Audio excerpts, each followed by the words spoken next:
সাবেক স্বৈরাচারের 15 বছরের স্বৈরাচারের প্রধানমন্ত্রী নাকি ক্যান্সারে আক্রান্ত।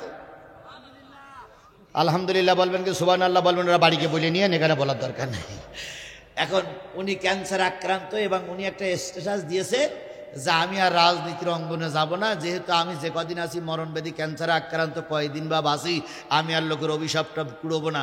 এখন এরকম কথা কিন্তু এর আগেও অনেকবার এই পেতনির বাচ্চা বলিস, কি বলিনি যে এইবার আমি একটু রাজনীতি করি, ক্ষমতা যাইতে পারলে আমি আর প্রধানমন্ত্রী হব না, এসব কথা আমরা বিশ্বাস করি না।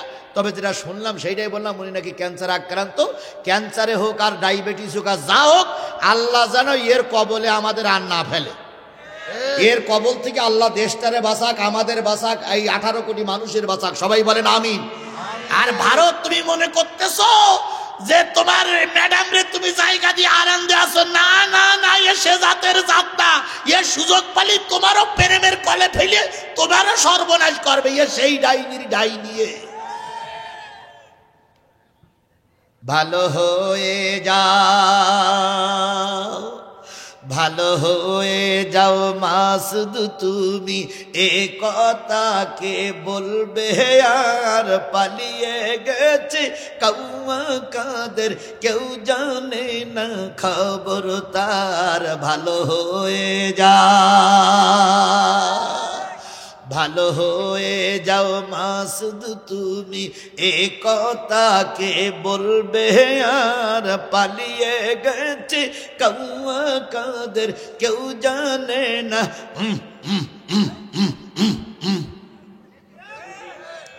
ফখরুল সাহেব আপনার বাসায় কাউয়া কাদের গেছেননি, ঠাকুর গায়ের বাসায় আপনি থাকতে তারে দেশেননি।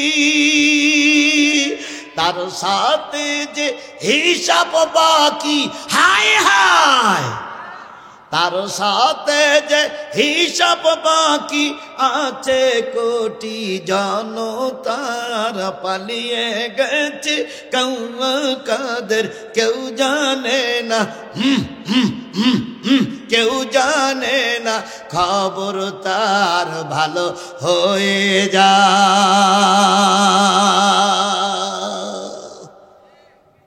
এই শেখ হাসিনা নিশ্চয়ই গৌরগোবিন্দর উত্তরসূরি ছিল, এই জন্য আলেম ওলামা গণতন্ত্রী মনা লোকদের তারা পছন্দ করেনি। উনি প্রায় বলতেন আমি মায়ের জাত, মায়েদের ব্যথা আমি বুঝি। যদি আপনি প্রকৃত মায়ের জাত হবেন, খালেদা জিয়াকে আপনি ক্যান্টনমেন্টের বাসির থেকে ঘাট ধরে বের করে দিলেন কেন? আপনি যদি প্রকৃত মায়ের জাত হন, খালেদা জিয়াও একজন মা, তুমি একজন মা। খালেদা জিয়াকে বাসার থেকে শুধু বের করে দেয়নি, যে বাসায় তিনি থাকতেন সে বাসার কারেন্টের লাইনগুলো কেটে দেওয়া হলো। শুধু কারেন্টের লাইন কেটে দেয়নি, বালির বস্তা দিয়ে ব্যারিকেড তৈরি করে তাকে ঘর থেকে বাইরে বের করতে দেয়নি। এই ফেরাউনের বাচ্চারা, তিনিও তো 3 বারের প্রধানমন্ত্রী। কথা বলেন, কথা বলেন, কথা বলেন। জাতি আপনাদের পরে সহৃদয় ব্যবহার করেছে, কাউকে মারিনি। বগুড়ার যেগুলো আওয়ামী লীগের নেতা কর্মী ছিল, যদি বগুড়ার বিএনপি ওয়ালারা প্রতিশোধ নিত, তাহলে একটারও দোকান খুলে আর বাজারে বসার সুযোগ থাকতো না, একটারও চাকরি বাকরি থাকতো না, একটাও বউ ছেলে পেলে নিয়ে আরামে ঘুরতে পারতো না। শুধু ক্ষমা করে দেওয়াটাই মনে হয় আমাদের জন্য কাল হয়ে দাঁড়িয়েছে। তবে একটা জিনিস মনে করে রেখেন, একবার ক্ষমা করে দেওয়া হয়েছে, দ্বিতীয়বার আর ক্ষমা শব্দের উচ্চারণ হবে না। মাঠে নামলেই কিন্তু এবার কি বলে, চামড়া খুলে ফেলা হবে। শাহজালাল, মনে আছে তো? শাহজালাল ইয়ামিনী 2 জন আসবে, সঙ্গে কতজন লোক? 17 জন লোক। গৌরগোবিন্দ চিন্তা করলো, হুজুর আসবে, ওরা মাত্র 17 জনের, পুলিশ আমার, লিটল বাহিনী আমার, স্বেচ্ছাসেবক লীগ আমার, যুবলীগ আমার, আওয়ামী লীগ আমার, তারপরে আমি তো আছেই, পুলিশ আছে, আমার আবার ঠেকায় কে? আমার ঠেকানোর মতন কেউ নাই। এবার একজন এসে বলল, সরকার বাহাদুর, আপনি হুজুরদের তো চেনেন না। কই কেন? কয় আপনার আছে 17,000 আর হুজুর আছে 17 জন, ওই 17,000 মোকাবেলা করার জন্য 17 জন যথেষ্ট। এই কথা বলেন, কথা বলেন, কথা বলেন। নারায়ে তাকবীরের এই নারায়ে তাকবীর শব্দ যারা সহ্য করতে পারে না, মনে করে রেখো তারা মুসলমানের বাচ্চা না। আজকের মিডিয়ার দেখলাম সাবেক স্বৈরাচারের 15 বছরের স্বৈরাচারের প্রধানমন্ত্রী নাকি ক্যান্সারে আক্রান্ত। আলহামদুলিল্লাহ বলবেন কি সুবহানাল্লাহ বলবেন, ওরা বাড়িকে বলে নিয়ে এখানে বলার দরকার নেই। এখন উনি ক্যান্সার আক্রান্ত এবং উনি একটা স্ট্যাটাস দিয়েছে যে আমি আর রাজনীতির অঙ্গনে যাব না, যেহেতু আমি যে কদিন আছি মরণব্যাধি ক্যান্সারে আক্রান্ত, কয়দিন বা বাঁচি, আমি আর লোকের অভিশাপটা কুড়বো না। এখন এরকম কথা কিন্তু এর আগেও অনেকবার এই পেতনির বাচ্চা বলিস, কি বলিনি যে এইবার আমি একটু রাজনীতি করি, ক্ষমতা যাইতে পারলে আমি আর প্রধানমন্ত্রী হব না, এসব কথা আমরা বিশ্বাস করি না। তবে যেটা শুনলাম সেইটাই বললাম, উনি নাকি ক্যান্সার আক্রান্ত। ক্যান্সারে হোক আর ডায়াবেটিস হোক আর যা হোক, আল্লাহ যেন এর কবলে আমাদের আর না ফেলে। এর কবল থেকে আল্লাহ দেশটারে বাঁচাক, আমাদের বাঁচাক, এই 18 কোটি মানুষের বাঁচাক, সবাই বলেন আমিন। আর ভারত, তুমি মনে করতেছো যে তোমার ম্যাডাম রে তুমি জায়গা দিয়ে আনন্দে আছো? না না না, এ সে জাতের জাত না। এ সুযোগ পালি তোমারও প্রেমের কলে ফেলে তোমারও সর্বনাশ করবে। এ সেই ডাইনির ডাইনি। শাহজালাল আমিনী কয়জন? আর গৌরগোবিন্দর বিশাল বাহিনী। গৌরগোবিন্দ যখন এই কথা শুনলো তখন বললো তাহলে এক কাজ করে, ঝামেলায় না যেয়ে হুজুর যেন ঢুকতে না পারে, হুজুরের পথ বন্ধ করে দে। কিভাবে বন্ধ করবে? কয় হুজুর তো আসবে নদী পার হয়ে, নদীর নৌকাগুলো সব ফুটো করে দে, অথবা নৌকাগুলো সরকারিভাবে সিজ করে নে। তাই করা হলো। এবার বলল ভ্যানের চাকা খুলে নাও, গরু গাড়ির চাকা খুলে নাও, যেখানে সাঁকো কালভার্ট আছে সেগুলো সব ভেঙে দাও। দেওয়া হলো। এবার গৌরগোবিন্দ নারী নিয়ে নাচাচ্ছে আর বলতেছে হুজুর আসতে পারবা না, হুজুর আসতে পারবা না। শাহজালাল, শাহপরাণ, মা ভেগ্নে দুইজন চলে আসলেন। এসে দেখে নদীতে কি নাই, নৌকা নাই। শাহজালাল বললেন ভাগ্নে কি করা যায়? ভাগ্নে বললেন মামা এই সময় যদি ময়দান ছেড়ে পালিয়ে যায়, শাহজালালরা 41 সাল পর্যন্ত থাকবে, গৌরগোবিন্দরা 41 সাল পর্যন্ত থাকবে। গৌরগোবিন্দর হাতে ছেড়ে দিয়ে যাওয়া যাবে না, তাহলে কিভাবে পার হবি?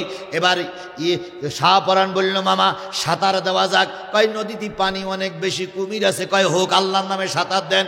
কেউ বলেছে সাঁতার দিয়ে পার হলো, কেউ বলেছে পাথরের পরে চড়ে পার হলো, কেউ বলেছে যাই নামাজের পরে চড়ে পার হলো। 17 জন পার হয়ে এসে দেখে ভ্যানের চাকা খোলা। কিরে ভ্যান চাকা খোলা কেন? কয় আমাদের নেতা বলিছে চাকা লাগান যাবে না হুজুররা না চলে যাওয়া পর্যন্ত। কিছু দূরে যাইয়ে দেখে গরুর গাড়ির চাকা খোলা। কিরে গরুর গাড়ির চাকা খোলা কেন? কয় নেতা খুলে দিয়ে গেছে। কিছু দূরে যাইয়ে দেখে সাঁকো ভাঙা। কিরে সাঁকো ভাঙা কেন? কয় নেতারা ভেঙে দিয়েছে। শাহজালাল, শাহপরাণ 17 জন মানুষ নিয়ে গৌরগোবিন্দর দরবার পর্যন্ত যে একটা তাকবীর দিল, নারায়ে তাকবীর। গৌরগোবিন্দ মেয়েলে নাসার বলতে হুজুর আসতে পারবে না, হুজুর আসতে পারবে না। হঠাৎ করে যেই তাকবীর ধ্বনি দেশে, সেই গৌরগোবিন্দ বলতেছে কিরে? কয় নেতা হুজুর এসে গেছে। কয় আসলো কি করে? নদীতে নৌকা নাই, গরুর গাড়ির চাকা খোলা, ভ্যানের চাকা খোলা, এরপরে সাঁকো ভাঙা। কয় সব পার হয়ে চলে আইছে। গৌরগোবিন্দ বলতে কতগুলো ওরা? কয় মনে হয় 17 জন। কয় না তো 17,000 লোকের তাকবীর শনি দেওয়া ধ্বনি শোনা যাচ্ছে, তোরা থাক আমি চলে গেলাম। এই যে গৌরগোবিন্দ পিছনের রাস্তা দিয়ে সিলেটের নদীতে মালকাসা মেরে ঝাঁপ মারল, সেই যে ঝাঁপ মেরেছিল, আমি কিছুদিন আগে সিলেট সফর করে গেলাম। সফর করে দেখলাম গৌরগোবিন্দ মাথা উঁচু করে কিনা। এখনো পর্যন্ত গৌরগোবিন্দ মাথা উঁচু করিনি, আর কিয়ামত পর্যন্ত গৌরগোবিন্দ আর মাথা উঁচু করবে না। তাহলে হুজুরদের এক হাতে ছিল কি? কোরআন, আর এক হাতে ছিল কি? তরবারি। তাহলে হুজুররা তরবারি দিয়ে কোরআন দিয়ে ফয়সালা করেছে। আজকের পীররা যদি ওই কোরআন আর ওই তরবারি নিয়ে রাস্তায় নামতো, খোদার কসম বাতিলেরা মাথা উঁচু করতে পারত না। আমাদের এমনও দরবার আছে, এমনও দরবার আছে যে দরবারে গেলে বেনামাজি হয়ে যায়। একটা দরবার আছে সুরেশ্বর। কি দরবার? সেখানে কোনো নামাজি গিলি বেনামাজি হয়ে যায়। সুরেশ্বরের পীরির বক্তব্য সে নামাজ পড়া লাগবে না। মন চলেছে সুরেশ্বর, কিসের বাড়ি কিসের ঘর। মন চলেছে সুরেশ্বর, কিসের বাড়ি কিসের ঘর। আইসি ন্যাংটা যাবো ন্যাংটা, আইসি ন্যাংটা যাবো ন্যাংটা, ন্যাংটা হয়ে জিকির কর জিকির কর। এদের দরবারে গেলে নামাজ রোজা করা লাগে? বাবা ভান্ডারি ইঞ্জিন ছাড়া চলে না তো রেলগাড়ি, ভান্ডারি ইঞ্জিন ছাড়া চলে না তো রেলগাড়ি। আল্লাহরে ধন খাজাই দিয়া আল্লাহ গেছে খালি হইয়া, আল্লাহরে ধন খাজাই দিয়া আল্লাহ গেছে খালি হইয়া। কেউ ফেরে না খালি হাতে, খাজারে তোর দরবারি চাইতে জানলে রয় না কাঙাল, মুর্শিদিরে তোর দরবারি। এরকম ভণ্ড পীর আমাদের সমাজে আছে না নাই? এবার হয়তো আপনারা মনে করতে পারেন জিহাদি মনে হয় পীর মুরিদি, খোদার কসম না। আমার বাবা দাদা 14 গোষ্ঠী ফুরফুরার অনুসারীদের লোক, সুতরাং আমরা পীরদের বিরোধিতা করি না। শাহ বলকি রহমাতুল্লাহ আলাইহির বিরুদ্ধে আমি জীবনে কোনোদিন কথা বলি না, কারণ শাহ বলকি রহমাতুল্লাহ আলাইহি প্রকৃত এসেছিলেন দিন প্রচারের জন্য। এরকম খাঁটি পীর যারা আছে তাদেরকে আমরা কি জানাই? সেলুট জানাই, সম্মান জানাই। ওলি আল্লাহর বাংলাদেশ, এই শহীদ গাজীর বাংলাদেশ, রহম করুন আল্লাহ, রহম করুন আল্লাহ। আল্লাহ আপনার প্রেমে শহীদ যারা, আপনার প্রেমে শহীদ যারা, আমরা তাদের বংশধর, আমরা তাদের বংশধর। তাদের পথে তাদের মতে কবুল করুন আল্লাহ, কবুল করুন আল্লাহ। তাহলে যে জিনিসটা বোঝাতে চাচ্ছিলাম, একদল কাফের, একদল মানুষ আর একদল জিন মানুষদেরকে পথভ্রষ্ট করে। কিয়ামতের দিন একদল জাহান্নামীরা বলবে, ওদের আমাদের দেখায় দেন। তাহাতা আকদামিনা লিয়াকুনা মিনাল আসফালিন, জাহান্নামে যাব, কিন্তু ওদেরকে জাহান্নামের সামনে পদদলিত করে যাব, যাতে করে ওরা যথেষ্ট লাঞ্ছিত অপমানিত হয়। এই জন্য যে পীর, যে হুজুর, যে দল, যে সংগঠন দিন থেকে বিরত রাখে, ওই দল, ওই সংগঠন, ওই পীরের দরবারে যাওয়া যাবে। আরো জোরে বলেন, যাওয়া যাবে। যেই দল করতে গেলে মানুষ নাস্তিক হয়, ওই দল করা যাবে না। তাহলে আল্লাহ পাক কোরআন হাদিসের পক্ষে যারা আছে তাদের পক্ষে কবুল করুক। সকলে মিলে বলুন আমিন। আচ্ছা, এই যে দুইজন লোক উঠলো, আরেকটা লোক কোথা থেকে উঠলো জানো? ওই একটা লোক উঠেছে। আচ্ছা, আপনারা কি হাত তোলেননি? এবার আমি আপনাদের কাছে একটু বলি, কতক্ষণ আপনারা বসবেন বলে মনে হয়? আর 15 আর 20টা মিনিট থাকা যাবে? 20টা মিনিট থাকা যাবে? এই 20 মিনিট পেশাব লাগুক, পায়খানা লাগুক, যা লাগুক, ময়দান ছাড়া যাবে না। একান্তই যদি মনে করেন হুজুর পেশাব ধরে রাখতে পারবে না, টান টান উত্তেজনা, তাহলে ওইখানে একটু পা দুটো উঁচু করে কাপড়টা ভাগ করে নিচের দিক ছেড়িয়ে দেবে। কারণ এটা তো ঈদগাহ না, ঈদগাহ, এটা কি মসজিদ। ঝেড়িয়ে দেবেন, পরিষ্কার করবে ওরা। ওরা মাহফিল দিচ্ছে তো জায়গা করিনি কেন? তাহলে 20টা মিনিট থাকতে হবে। রাজি আছেন? এই 20 মিনিটের ভিতরে পেশাব পায়খানা যা লাগুক ময়দান ছাড়া যাবে না ইনশাল্লাহ। আমার কথাগুলো সাজাই গুজাই আনতে দেন। আল্লাহ আমাদের সবাইকে কবুল করুক। আরো জোরে বলেন আমিন, আরো জোরে আমিন। বন্ধুগণ, এখানে যারা হাত তুলেছেন, আপনাদের মা বাপ দাদা দাদি 14 গোষ্ঠী কবরে যায়নি? আমি একজন মুসাফির, নিঃসন্দেহ মুসাফির। আমার নামে 20টা মামলা। 5 দিন আয়না ঘরে ছিলাম। আমি আয়না ঘরে থাকা লোক ভাই। 5 দিনের ভিতরে পেশাব পায়খানা করার পরে একটু পানি দিয়ে জায়গাটা পরিষ্কার করতে দেয়নি এই ফেরাউনির বাচ্চারা। 5 দিনের ভিতরে হাত বাঁধন, পা বাঁধন মোটে খুলেইনি। ওই অবস্থায় পায়খানা কাপড়ে লাগা অবস্থায়, পেশাব পায়জামায় লাগা অবস্থায়, ওই অবস্থায় তাইমুম করে নামাজ পড়েছি। আমি সেই ব্যক্তি আপনাদের সামনে আজকে কোরআনের কথা বলতে এসেছি। এই বগুড়ায় অনেক সময় গেছে, লাইট নিভাই আমাকে বের হয়ে যেতে হয়েছে। আমি সেই মানুষটা আপনাদের জন্য দোয়া করব, আপনারা আমাকে ফেলাই রেখে যেতে পারেন না তো ভাই। এই জন্য দয়া করে কেউ যাব না ইনশাআল্লাহ। আমরা 20টা মিনিট পরে, তার মানে 12টা বেজে 10 মিনিট পর্যন্ত, 12টা পর্যন্ত কথা বলার কথা আমার, 10টা মিনিট পরে আমি চান্স পেয়েছিলাম। এই জন্য 10 মিনিট ওইদিকে একটু বেশি কথা বলে আমি আমার হক আদায় করব। এই 20 মিনিট, 12টা বেজে 10 মিনিট 15 মিনিট পর্যন্ত এখানে বসে থাকতে হবে, পায়খানা লাগলেও যাওয়া যাবে না। তারপরে আপনি যাবেন, আমার দুঃখ নাই, মোনাজাত করে যাব ইনশাআল্লাহ। পরবর্তী আয়াত, ইন্নাল্লাযীনা ক্বালু রব্বুনা আল্লাহু সুম্মা ইসতাকামু তাতানাজ্জালু আলাইহিমুল মালায়েকা, নিশ্চয়ই যারা বলে আমার রব হলো আল্লাহ, নিশ্চয়ই যারা বলে আমার রবের নাম কি, এই কথা বলেন কি বলে, আল্লাহ। সুম্মা ইসতাকামু, এই কথার পরে যারা প্রতিষ্ঠিত থাকে, আল্লাহ বললেন তাদের কোনো ভয় নাই, তাদের জন্য কোনো চিন্তাও নাই। কথা ঠিক না বে ঠিক? আরো জোরে বলেন ঠিক না বে ঠিক? যারা আল্লাহরে রব বলে মানে, ওই কথার পরে যারা সুপ্রতিষ্ঠিত থাকে, অতীতের অনেক বড় বড় মনীষীদের নাম পাওয়া যায়। শেষ জামানায় এসে অনেক মনীষীর ভিতরে একজন মনীষী হলেন আল্লামা দেলোয়ার হোসেন সাইদি। বলুন তো, তিনি কি বলে মৃত্যুর কোলে ঢলে পড়েছেন, তারপরেও কি জালেমদের কাছে ক্ষমা ভিক্ষা চেয়েছেন? এই কথা বলেন, জালেমদের কাছে ক্ষমা ভিক্ষা চেয়েছেন? আচ্ছা বলুন তো, তিনি এখন মারা গেছেন, তার জনপ্রিয়তা বাংলাদেশের সবচেয়ে বেশি না কম?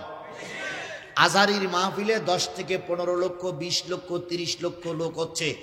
আজারির মাহফিলে যদি 30 লক্ষ লোক হয়, বিশ্বাস করো বগুড়ার মুসলমান, যদি আল্লামা সাইদি বেঁচে থাকতো, আল্লামা সাইদির আগমন উপলক্ষে প্যান্ডেল করা, মঞ্চ করা, লোক জায়গা দেওয়ার মতন ময়দান বাংলাদেশে কোথাও আছে বলে আমার মনে হয় না। নিয়ে যেতে হবে চলন বিলি, তারপরে চলন বিলি গিলেও লোক জায়গা হবে কিনা আমার সন্দেহ আছে। চলন বিলি এখন তো শুধু পানি আর কাদা থাকে, কখন আপনি স্টেজ করবেন আর কখন মাহফিল করবেন আপনি। সুতরাং এত বড় একজন জনপ্রিয় ব্যক্তি মৃত্যুর কোলে ঢলে পড়েছেন, তবু বাতিলের কাছে মাথা নত করেননি, কারণ তিনি জানতেন আমার হায়াতের মালিককে, আমার মৃত্যুর মালিককে, আমার রেজেকের দায়িত্ব কার হাতে। এতটুকু কথা বলার পরে যে ব্যক্তি টিকে থাকতে পারে, তার মৃত্যুর সময় কোনো ভয় নাই, তার মৃত্যুর সময় কোনো, যাদের হৃদয় আছে আল্লাহর ভয়, তারা কভু পথ ভুলে যায় না, তারা কভু পথ ভুলে যায় না। আল্লাহর প্রেম ছাড়া এই দুনিয়ায় কারো কাছে কোনো কিছু চায় না। রাতের আধারে যারা সেজদাতে রয়, দু চোখের অশ্রুতে নদী যেন বয়, ছলনার হাত চানি যতই আসুক, ছলনার হাত চানি যতই আসুক, পিছনে ফিরেও তাকায় না। যাদের হৃদয় আছে আল্লাহর ভয়, তারা কভু পথ ভুলে যায় না। ইসলামের পক্ষে যারা থাকে তারা কারোর কাছে কোনো ভয় পায়? আরো জোরে বলেন ভয় পায়? কারে ভয় পায়? আরো জোরে বলেন কারে ভয় পায়? আল্লাহর এই ভয় আমাদের দিলে এনে মৃত্যুবরণ করার তৌফিক দান করুক। বলুন তো, বাংলাদেশের সবচেয়ে বড় স্বৈরাচারটা যে পালাই আছে এখন কোন দেশে? আরো জোরে বলেন কোন দেশে? এই ভারত কখনো মুসলমানদের পক্ষে ছিল না, প্রায় ভারত সবসময় মুসলমানদের বিপক্ষে ছিল। ভারত যখন ব্রিটিশের লোক যখন ভারত দখল করেছিল, ওই সময় ভারতের এমন কোন বড় গাছ ছিল না যেই গাছে আলেমদের ফাঁসিতে ঝুলানো হয়নি। ভারত যখন ব্রিটিশ শাসন করেছে, এমন কোন বড় বড় কারাগার ছিল না যেই কারাগারে আলেমরা মৃত্যুবরণ করেনি, যেই কারাগারে আলেমদের রক্ত দিয়ে লাল হয়নি, এমন একটা অবস্থা ছিল। আমাদের একজন মুজাদ্দেদে জামান, তৎকালীন মুজাদ্দেদে জামান একজন ছিলেন মুজাদ্দেদ আল পেসানি রহমাতুল্লাহ আলাইহি, তারপরে একজন ছিলেন শাহ আব্দুল আজিজ রহমাতুল্লাহ আলাইহি। ভারতের আন্দামান নিকোবর দ্বীপপুঞ্জে তাকে মরতে হয়েছিল শুধু তিনি আল্লাহর পক্ষে থাকার কারণে। আব্দুল আজিজ দেহলভী রহমাতুল্লাহ আলাইহি, ব্রিটিশ সরকার তাকে বলল যে হুজুর দয়া করে আমাদের বশ্যতা স্বীকার করুন, নতুবা দেশ ছেড়ে পালিয়ে যান। যে কথা আল্লামা সাঈদীরও বলা হয়েছিল যে হয়তো আপনি আমাদের বশ্যতা স্বীকার করুন, নতুবা আপনি পাসপোর্ট দিচ্ছে আপনি চলে যান। আল্লামা সাঈদী বললেন এদেশ আমার দেশ, এদেশ আমার মাতৃভূমি, এদেশ থেকে আমি পালিয়ে যাব না। সেদিন খালেদা জিয়াও যদি ওদের বশ্যতা স্বীকার করে পালিয়ে যাবার নিয়ত করতেন, খালেদা জিয়া করা বের করতে দিতে পারলে ওদের পথের কাটা দূর হয়ে যেত। কিন্তু খালেদা জিয়া বলেছিলেন আমি 3 বারের প্রধানমন্ত্রী, মরি এদেশেই মরব, তবু কাপুরুষের মতন পালিয়ে যাব না। দেশপ্রেমিক যারা হয় তারা এ কথাই বলে। কথা বলেন, কথা বলেন, কথা বলেন। আব্দুল আজিজ দেহলভী রহমাতুল্লাহ আলাইহি তিনি যখন ওই ব্রিটিশদের কাছে মাথা নত করলেন না, ব্রিটিশ সরকার তার জেলের ভিতরে ঢুকাইয়ে দিল। জেলের ভিতরে ঢুকানোর পর গোসলের পানি দেয় না, পরনে কাপড় দেয় না, একটা কাপড়, একটা জামা, একটা টুপিতে মাসের পর মাস পার করে। আমি যেরাম বললাম আয়না ঘরে 5 দিন ডাকা হয়েছিল, পেশাব করার পরে পানি নিতে দিত না, পায়খানা করার পরে জায়গাটা পরিষ্কার করতে দিত না। আমি যখন কাপড় নিয়ে কাপড়টা খুলে যখন বাইরে দিয়েছিলাম, আমার পরিবারের সবাই কাপড়টা দেখে হাউমাউ করে কেঁদেছিল আর বলেছিল কতদিন জানি একই পায়খানা জামায় লেগে আছে, কতদিন জানি একই পেশাব পায়জামায় লেগে আছে। ও আমার বন্ধুরা, ও আমার ভাইরা, আব্দুল আজিজ দেহলভী রহমাতুল্লাহ আলাইহির ডাক শুনে হাজার হাজার মানুষ কোরআন শুনতে আসে, হাজার হাজার মানুষ বক্তৃতা শুনতে আসে। সেই লোকটি শুধুমাত্র ইন্নাল্লাযীনা ক্বালু রাব্বুনাল্লাহ এই কথা বলার কারণে জালেমেরা তাকে কোথায় ভরে রেখেছে? জেলখানায়। জেলখানায় খাবার নাই, পানি নাই, গোসলের পানি নাই, একটা মাত্র কাপড় দিয়ে তিনি চলতেছেন। ইত্যবসরে সরকার বাহাদুর যে বলল হুজুর ভারতবর্ষে আপনি একজন নাম করা মুফাসসির, আপনার কথা শুনে মানুষ পাগলের মতন পিঁপড়ার মতন ছুটে আসে, মৌমাছির মতন ছুটে আসে।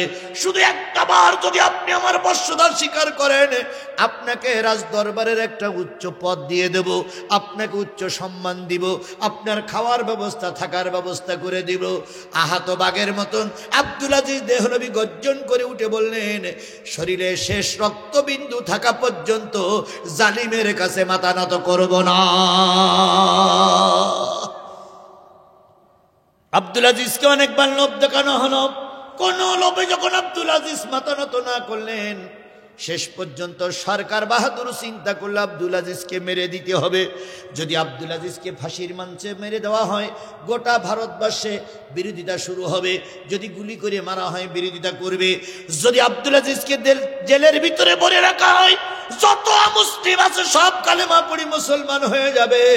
তাই ওই ব্রিটিশ সরকার ভারতের সরকারের সহযোগিতা নিয়ে টার্গেট নিল আব্দুল আজিজ দেহলভীকে আন্দামান নিকোবর দ্বীপপুঞ্জে ফেলে রাখা হবে। সেখানে পানি নাই, খাওয়ার নাই, বাঘ ভাল্লুকের আনাগোনা, সেখানে ধুকে ধুকে মারা যাবে, সেখানে পানি পাবে না, গোসলের পানি নাই, খাওয়ার নাই, বাঘে এসে খেয়ে ফেলবে, হাড় কঙ্কাল যেগুলো থাকে ওখানেই পড়ে থাকবে। তখন কোনো মানুষের বসবাস সেখানে ছিল না। এখন অবশ্যই ভারত সেখানে বসবাসের জায়গা করে দিয়েছে। এই আন্দামান নিকোবর দ্বীপপুঞ্জে নিয়ে যাবে শাহ আব্দুল আজিজ দেহলভীকে। তিনি বলেছিলেন আল্লাহ আমার রব, এই কথা বলার অপরাধে তাকে নিয়ে যাবে। এবার মাইকিং করা হলো, গোটা ভারতবর্ষের কলকাতা জুড়ে মাইকিং করা হলো, হুজুরকে নিয়ে যাওয়া হবে আন্দামান নিকোবর দ্বীপপুঞ্জে। হাজার হাজার ভক্ত, হাজার হাজার নারী পুরুষ দুই পাশে লাইন দিয়ে দাঁড়ায় আছে, কখন হুজুরকে নিয়ে যাবে। সকালবেলা সব লাইন দিল, ঠিক দুপুরের পর আব্দুল আজিজের কোমরে একটা বিরাট গরুর দড়ি বাঁধা হলো, হাত বাঁধা অবস্থায়, পা বাঁধা অবস্থায়। কতদিন জানি গোসল করতে দেওয়া হয় না, কতদিন জানি খাওয়া দেওয়া হয় না, কোমরে দড়ি বেঁধে চোরের মতন, ডাকাতির মতন টেনে টেনে নিয়ে যায়। আব্দুল আজিজ এক পা উঠায় আর এক পা উঠাইতে পারে না, আর এক পা উঠায় আর এক পা উঠাইতে পারে না। এভাবে করে ভক্তবৃন্দ দুই পাশে দাঁড়িয়ে দাঁড়িয়ে চোখের পানি ফেলে কান্দে, কিন্তু একটা ভক্ত প্রতিবাদ করতে পারে না। প্রতিবাদ করলেই জালেমদের রোশানালে পড়া লাগবে। আব্দুল আজিজ যাচ্ছে, যেতে যেতে যেতে যেতে যেতে যেতে ঠিক মাস পয়েন্ট পর্যন্ত এসে গেছে। হঠাৎ করে দেখা গেল এক সাইড থেকে একটা নারী, মায়েরা ভালো করে শুনবেন, একটা নারী ছোট্ট ছোট্ট তিনটে মেয়ে সন্তান নিয়ে আব্দুল আজিজের সামনে এসে দাঁড়ালেন।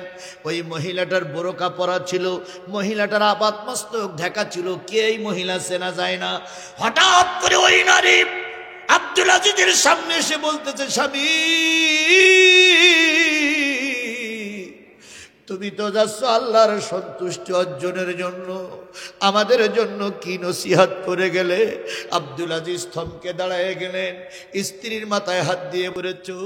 আব্দুল আজিজ হাত বাঁধা অবস্থায় মেয়েটির মাথায় হাত দিয়ে বলতেছে, মারে তোর বাবা চোর নয়, তোর বাবা ডাকাত নয়, তোর বাবা খুনি নয়, তোর বাবা ইমানের পরীক্ষায় পাশ করেছে, তাই ওরা আমাকে নিয়ে যাচ্ছে পুরস্কার দেওয়ার জন্য। এবার বড় মেয়েটি বলতেছে, আব্বু এ কোন পুরস্কার যে পুরস্কার নেবার সময় হাত পা বেঁধে যেতে হয়? আব্দুল আজিজ বলতেছে, বাজান রে মারে, এরা দুনিয়ায় সব হলো মাখলুক, আর আমাকে যিনি তৈরি করেছে তিনি পুরস্কার নিয়ে ওই বড় নদীর ওই পারে দাঁড়ায় আছে। বড় নদীর ওই পারে গেলেই তিনি আমাকে পুরস্কার দিয়ে দেবে রে মা, বাড়ি যা, আমি পুরস্কার নিয়ে এ প্রান্তে যদি দেখা না হয় পরপারের পরে তোদের সঙ্গে আবার দেখা হবে। ঈমান আনা মত সহজ জিনিস নয়, ইমানদার বলাটা সহজ জিনিস নয়। তুমি ইমানদার বললে আর তোমার পরীক্ষা দেওয়া লাগবে না, এটা হতে পারে না। ইমানদার বলার পরে অবশ্যই তোমাকে পরীক্ষার জন্য প্রস্তুত থাকা লাগবে। আব্দুল আজিজ দেহলভী রহমাতুল্লাহ আলাইহি স্ত্রীরে বললেন, ও আমার সহধর্মিনী, তোমার হক আমি ঠিক মতন আদায় করতে পারিনি।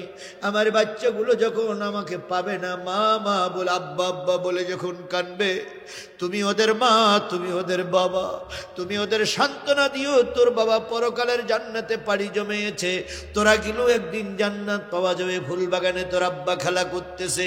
এই কথা বলে আব্দুল আজিজ দেহলভী যখন চলে যায়, আব্দুল আজিজের স্ত্রী হাত কেনা ধরে বলতেছে, স্বামী তুমি তো মালিকের পুরস্কার নেবার জন্য যাচ্ছ, আমাদের জন্য একটু উপদেশ দিয়ে যাও।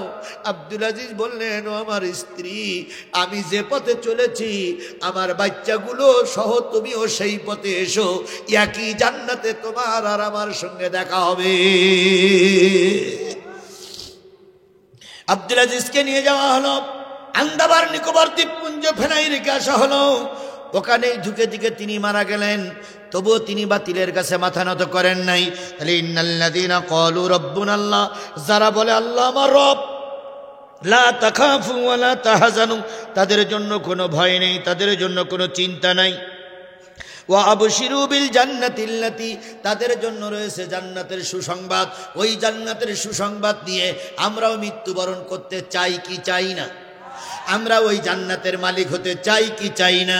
তাহলে যদি ওই জান্নাতের মালিক হন, যে যে দল করুন না কেন, যে দলের পক্ষে থাকেন না কেন, অবশ্যই আপনাকে 5 ওয়াক্ত নামাজ পড়ার জন্য কোরআন আপনাকে আহ্বান করছে। কোরআন আপনাকে আহ্বান করছে ঈমান আনার জন্য। কোরআন আহ্বান করছে আপনি কয় ওয়াক্ত সালাত আদায় করবেন। এটা কি শুধু পুরুষের জন্য না নারীর জন্য? তাহলে মা বোন সকলের জন্য, ভাই ব্রাদার সকলের জন্য দাবি হলো কোরআনের আহ্বান, আজকের থেকে 5 ওয়াক্ত সালাত কাজা করা যাবে। যুবকরা 100-র উপরে যুবক আমার ভাই বললেন, 100 যুবকের কাছে দাবি, 100 মাহফিল এক দাড়ি পাল্লায় যদি দাও, আর 1 ওয়াক্ত নামাজ কাজা করার গোনা যদি আর এক দাড়ি পাল্লায় দাও, জেনে রেখো নামাজ কাজার গোনাটা যদি ভারী হয়ে যায়, আজকের থেকে নিয়ত করতে হবে নামাজ কাজা করা। যাবে না। সামনে রমজান মাস, 30টা রোজা রাখবো। মা বোনদের কাছে অনুরোধ, 5 ওয়াক্ত নামাজ পড়বেন, স্বামীর খেদমত করবেন, কোরআন হাদিস মেনে চলবেন, দিন কায়েমের প্রতিষ্ঠার পক্ষে থাকবেন। মৃত্যুর পর পরে আপনি আল্লাহর জান্নাতি মেহমান। তাহলে সর্বশেষ দাবি, যতই কষ্ট হোক, যতই মুসিবত হোক, যতই বিপদ হোক, কিসের পক্ষে থাকতে হবে? কারা কারা কোরআনের পক্ষে থাকতে রাজি আছেন? 2 হাত উঁচু করে আল্লাহরে দেখান। জোরে একটা তাকবীর হবে না? রহিত কবির আল কোরআনের আলো, তোমার নেতা আমার নেতা, দুনিয়ার মুসলিম, লিল্লাহে তাকবীর। আল্লাহ আমাদের 5 ওয়াক্ত নামাজ পড়া অবস্থায় মৃত্যু দান করুক। বেঁচে থাকলে আবারও দেখা হবে ইনশাল্লাহ, বেঁচে না থাকলে এ দেখাই আমাদের জীবনের শেষ দেখা। আল্লাহ যেন পরকালের জিন্দেগিতে আপনার আমার সঙ্গে পরিচয় করাইয়া দেয়। সভাপতি সাহেব কি কথা বলবেন?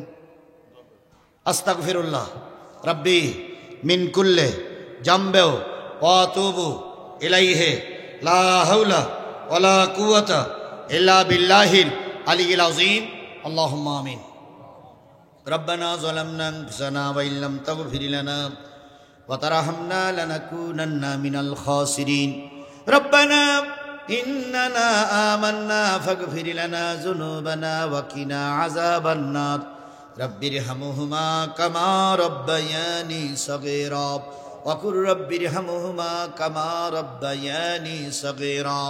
মহিয়ান গরিয়ান সর্বশক্তিমান আল্লাহ, বগুড়ার শহরের উপকণ্ঠে, বগুড়া শহরের একবার মাঝ বরাবরে তোমার এই এলাকার গণ্যমান্য ব্যক্তিদেরকে নিয়ে, 2 দলের নেতাদেরকে নিয়ে, বিএনপির নেতারা আছে, জামাত নেতৃবৃন্দ আছে, সকলকে নিয়ে আমি গুনাহগার। রাত 12টা কখন জানি পার হয়ে গেছে। দীর্ঘ সময় ধরে ধরে সূরা হামিম আস-সিজদার 2টা 3টা আয়াত পড়েছিলাম, 2টা আয়াত পর্যন্ত চলে গেলাম। 2টা আয়াতের কথা শেষ করে আলেম ওলামা, তাহাজ্জুদ গুজারি, ছোট্ট ছোট্ট মাসুম হাফেজে কোরআন, আল্লাহ নারীদেরকে সঙ্গে করে নিয়ে রাত 12টার পরে হাত তুলেছি। আল্লাহ, এই কোরআনের মাহফিল আমাদের সকলের নাজাতের জরিয়া বানায়া দাও। কোরআনের মাহফিলের ইন্তজাম করলো একদল টকবকে যুবক, শোনার জন্য আসলো এলাকার মানুষ, বলার জন্য আসলো একদল আলেম। বিশেষ করে আমাদের সাতক্ষীরার এক তরুণ আলেম এখানে আলোচনা করেছে। আমার ছোটবেলার থেকে আমার স্নেহশীষ আল্লাহ হাফেজে কোরআন কাল্লা তুমি কবুল করে নাও। আল্লাহ তাআলা মঞ্চে অনেক আলেম ওলামা বসে আছে, সবাইকে নিয়ে হাত তুলেছি। কোরআনের মাহফিল আমাদের নাজাতের জরিয়া বানায়া দাও। 2 টাকা থেকে শুরু করে 10,000 20,000 টাকা পর্যন্ত যে বাজারা দান করলো, সকল দাতারা দানগুলো আল্লাহ তুমি কবুল করে নাও। যে উদ্দেশ্য করে দান দিয়েছে সকলের উদ্দেশ্য পূর্ণ করে দাও। কেউ বা বাপ মার জন্য দোয়া চেয়েছে, কেউ বা স্বামীর জন্য দোয়া চেয়েছে, কেউ বা শ্বশুর শাশুড়ির দোয়ার জন্য দোয়া চেয়েছে, কেউ বা ছেলে মেয়ে বিবির জন্য দোয়া চেয়েছে। সকলের দোয়াগুলো কবুল করে নাও। বিশেষ করে আল্লাহ আজকের মাহফিলের সম্মানিত প্রধান অতিথি, এলাকার জনপ্রিয় ব্যক্তি মুকুল সরকার, তিনি দোয়া চেয়েছেন ম্যাডাম খালেদা জিয়ার জন্য, তিনি দোয়া চেয়েছেন তারেক জিয়ার জন্য। এখন দেশ প্রায় নেতৃত্ব শূন্য হয়ে গেছে। জামাত ইসলামের বড় বড় নেতাগুলো সব ফাঁসির কাস্টে ঝুলেছে। জামাত এখন একলা নেতৃত্ব দিয়ে কষ্ট হচ্ছে বলে মনে হয়। এই সময় তারেক জিয়ার দেশে বড় প্রয়োজন, এই সময় খালেদা জিয়ার বড় প্রয়োজন। আল্লাহ তাদেরকে দেশে এসে হাল ধরে দেশের মানুষের একটা সঠিক পথে যাতে নিয়ে যেতে পারে এমন একটা পরিবেশ দয়া করে দান করে দাও। আল্লাহ তাআলা শহীদ জিয়ার পদচরণায় মুগ্ধ এই বগুড়ার মাটি, শহীদ জিয়া বগুড়ার মাটিতে শুয়ে আছে। আল্লাহ শহীদ জিয়া বগুড়ার মাটিতে চলাফেরা করেছে, তিনি ঢাকার মাটিতে শুয়ে আছেন।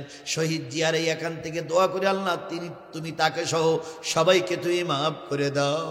আল্লাহ বাংলাদেশ জামাত ইসলাম দিন কায়েমের সিপাহসালার এশিয়া মহাদেশের সর্ববৃহৎ ইসলামী আন্দোলন বাংলাদেশ জামাত ইসলামের নেতা কর্মীরা শুধুমাত্র কোরআনের কোরআনের রাজ কায়েম করার জন্য এই জালেমের জুলুমের শিকার হয়ে শীর্ষস্থানীয় নেতাদের ফাঁসির কাস্টে ঝুলতে হয়েছে। এই বগুড়ার এমন কোনো থানা নাই যেখানে শিবিরের রক্ত দিয়ে রাজপথ লাল হয়নি। ও বাবু, শিবিরের রক্তগুলো কবুল করে নাও, জামাতের নেতাগুলো কবুল করে নিয়ে তাদের রক্তের উপরে ইসলামের ঝান্ডা উড্ডীন হয়েছে। একটা বারের জন্য বাংলাদেশের মানুষকে দেখার তৌফিক দান করে দাও আল্লাহ। আমার দেশ কোরআনের দেশ হয়েছে, আমার দেশ কোরআন দিয়ে চলছে, আমার সংসদ কোরআন দিয়ে চলছে, দেখে মৃত্যুবরণ করার তৌফিক দিয়ে দাও। যত নেতারা আজকে দাওয়াতে এসেছে সব নেতাদের আল্লাহ তুমি কবুল করে নাও। আগামী সংসদটা হলে একটা বারের জন্য হলো আমাদের দেশটারে কোরআনের দেশ বানায়া দাও। বাবু আল্লামা সাঈদীর সর্বশেষ স্বপ্ন ছিল ৫২টা বছর ৫০টা বছর কোরআনের দাওয়াত দিল। ১৩ বছর জেল খাটার পরে তিনি বলেছিলেন, আল্লাহ আমার সব ব্যথাগুলো দূর হয়ে যাবে যেদিন শুনবো বাংলার জমিন কোরআনের জমিন হয়ে গেছে। মাবুদ, যদি আমরা হাজার চেষ্টা করে শত চেষ্টা করে যদি দেশটারে কোরআনের দেশ বানাতে পারি, আল্লামা সাঈদীর আত্মা কবরে বসে শান্তি পাবে। এই দেশ কোরআনের দেশ হয়েছে, একটা বারের জন্য জাতিরে দেখার তৌফিক দান করে দাও আল্লাহ। যুবকরা মাহফিল দিল, যুবকদের হাতকে তুমি শক্তিশালী করে দাও। প্রতি বছর যুবকরা বড় আকারের মাহফিল দিতে পারে তৌফিক দিয়ে দাও আল্লাহ তাআলা। কোরআন হাদিস বুকে নিয়ে মৃত্যুর আগ পর্যন্ত টিকে থাকতে পারে তৌফিক দাও। আজকের মাহফিলের সভাপতি, আজকের মাহফিলের প্রধান অতিথি সহ দুই পাশে যত অতিথিরা বসে আছে, বিশেষ অতিথি সহ যত অতিথিরা বসে আছে সবাইকে আল্লাহ তুমি কবুল এবং মঞ্জুর করে নাও। জামাত নেতৃবৃন্দ বসে আছে তাদেরকেও তুমি কবুল করে নাও আল্লাহ তাআলা। আমাদের সুস্থভাবে বাড়ি ফিরে যাওয়ার তৌফিক দিয়ে দাও। সুবহানা রাব্বিকা রাব্বিল ইজ্জাতি আম্মা ইয়াসিফুন ওয়া সালামুন আলাল মুরসালিন ওয়ালহামদুলিল্লাহি রাব্বিল আলামিন।